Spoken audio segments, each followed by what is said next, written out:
श्री शिवाय नमस्तुभ्यम दोस्तों। हर हर महादेव। जय श्री महाकाल। दोस्तों, आप सभी के चरणों में, गुरु जी के चरणों में, भोलेनाथ के चरणों में, सभी के चरणों में कोटि कोटि प्रणाम। तो दोस्तों, मैं आज आप सभी को बताने वाली हूँ कि सावन के शिवरात्रि पर जो ऑनलाइन पार्थिव शिवलिंग पूजन होता है, उसमें आपको क्या क्या सामग्री लगेगी और क्या क्या सावधानी आपको रखनी है इस पूजा से रिलेटेड। तो उसी की मैं आपको पूरी जानकारी देने वाली हूँ। तो अगर आप सभी चैनल पर नए हैं तो चैनल को सब्सक्राइब करें, ज़्यादा से ज़्यादा शेयर करें और लाइक करें। और अगर आपको कोई भी चीज़ समझ नहीं आती है तो आप मुझसे कमेंट करके पूछ सकते हैं। तो दोस्तों, सावन की बहुत बहुत शुभकामनाएं आप सभी को और आपके पूरे परिवार को। तो दोस्तों, कुछ बातें ऐसी होती हैं जो बहुत ज़्यादा ज़रूरी होती हैं जानना। तो दोस्तों, ऑनलाइन पार्थिव शिवलिंग पूजन हर साल 4-5 साल से गुरुजी कराते आ रहे हैं, जो कि सावन की शिवरात्रि के दिन कराई जाती है। और ये पूजा शाम को 7 बजे से स्टार्ट हो जाती है। तो इसके लिए आपको सुबह से ही पार्थिव शिवलिंग बनाकर सारी तैयारी करके रख लेना है, ताकि आपको पूजा में कोई देरी ना हो। और अगर आप पार्थिव शिवलिंग बनाते हैं तो आपको इस बात का ज़रूर ध्यान रखना चाहिए कि आपको अपने वर्ण के हिसाब से ही पार्थिव शिवलिंग बनाना चाहिए। और शास्त्रीय विधि अनुसार अगर आप पार्थिव शिवलिंग बनाते हैं, अपने वर्ण के हिसाब से पार्थिव शिवलिंग पूजन करते हैं, तभी आपको पूर्ण फल मिलता है, जिसकी पूरी जानकारी मेरे यूट्यूब चैनल पर दी गई है। तो दोस्तों, आपको सबसे पहले पार्थिव शिवलिंग बनाकर रख लेना है सुबह से ही, ताकि वह थोड़ा सूख जाए। और अगर आप ब्राह्मण हैं तो आपको सफ़ेद मिट्टी का पार्थिव शिवलिंग बनाना चाहिए। अगर आप क्षत्रिय हैं तो आपको लाल मिट्टी का पार्थिव शिवलिंग बनाना चाहिए। और अगर आप वैश्य हैं तो आपको पीली मिट्टी के शिवलिंग बनाना चाहिए। और अगर आप शूद्र हैं तो आपको काली मिट्टी का पार्थिव शिवलिंग बनाना चाहिए। तो चलिए, अब मैं आपको बताती हूँ आपको क्या क्या सामग्री पूजन में लगेगी। सबसे पहले आपको लगेगा 1 लोटा साफ सुथरा जल।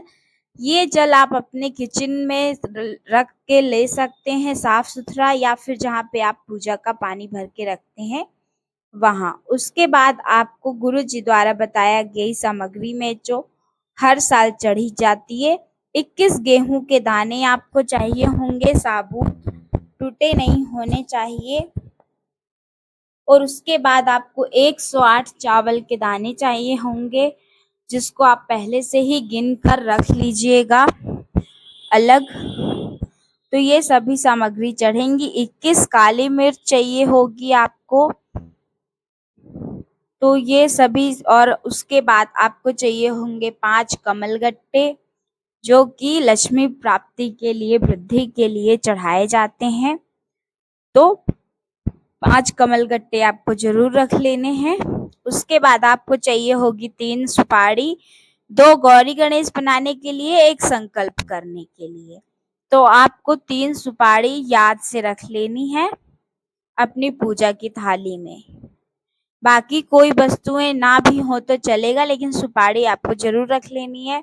उसके बाद आप 108 हरी मूंग रख लीजिएगा, क्योंकि सावन के महीने में 108 कोई भी वस्तु भोलेनाथ को समर्पित करनी ही चाहिए। उसके बाद गुरुजी ने बताया है कि हमें 1 चुटकी काली तिल ले लेनी है। तो काली तिल हम अपने दुश्मनों से विजय प्राप्ति के लिए चढ़ाते हैं, रोग मुक्ति के लिए चढ़ाते हैं। और उसके बाद आपको चाहिए होगा 2 जनेऊ। तो 1 गणेश जी के लिए और 1 भोलेनाथ के लिए। तो गणेश जी वाली जनेऊ में आप हल्की सी हल्दी लगा के पीला कर लीजिएगा, क्योंकि गणेश जी को सफ़ेद जनेऊ नहीं चढ़ती है। उसके बाद आपको चाहिए होगी मोली यानी लच्छा, जो हाथ में बांधते हैं, लाल कलर का, लाल पीला जो धागा होता है, रक्षा सूत्र, वो आपको रख लेना है। और उसके बाद आपको भभूति, भस्म जरूर रख लेनी है भोलेनाथ की, अगर आपके पास हो तो, क्योंकि सावन के महीने में भोलेनाथ को भभूति, भस्म जरूर चढ़ानी चाहिए। और आपको चाहिए होगा अबीर, गुलाल जो बोलते हैं, जो होली में हम लगाते हैं।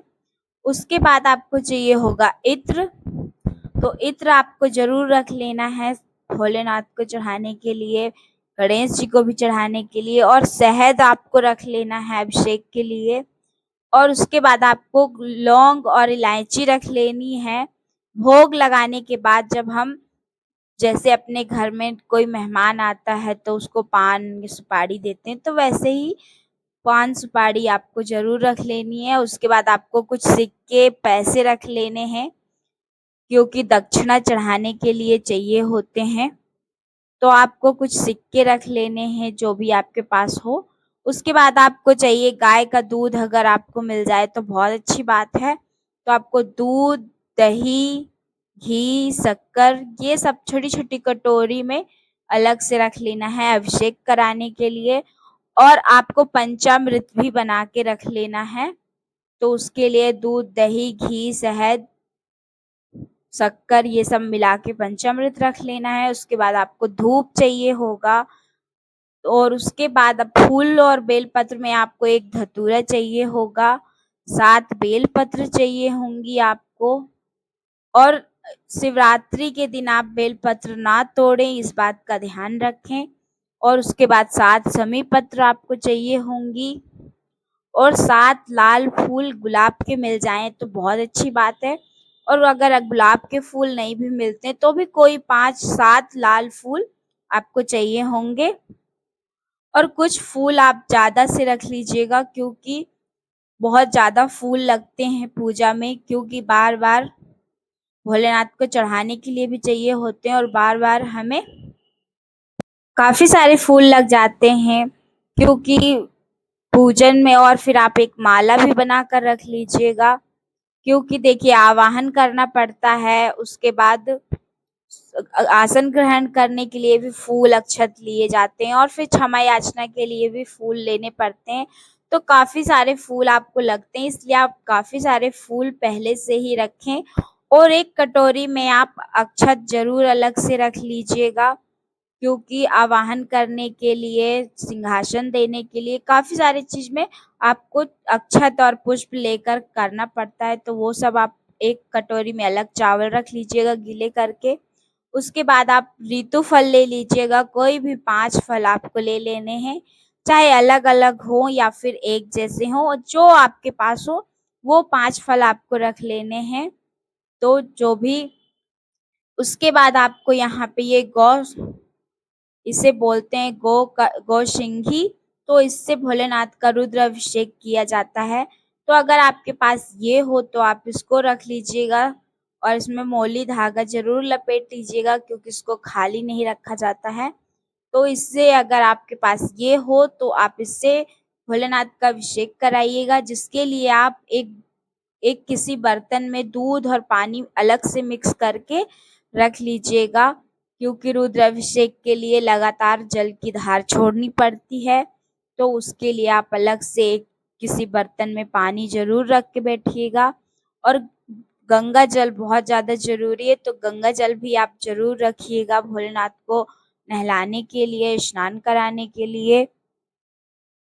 तो तो दोस्तों यही सारी जानकारी आप सभी को देनी थी, और आपको 2 घी के दिए भी ज़रूर तैयार करके रख लेने हैं, एक प्रज्वलित करके रखने के लिए और एक आरती करने के लिए। और धतूरा अगर आपके पास हो तो गुरुजी ने बताया था, जिनके भी घर में लक्ष्मी की कमी हो तो धतूरे में आगे और पीछे एक-एक साइड हल्दी और कुमकुम लगाकर ज़रूर चढ़ाइएगा। श्री शिवाय नमस्तुभ्यम।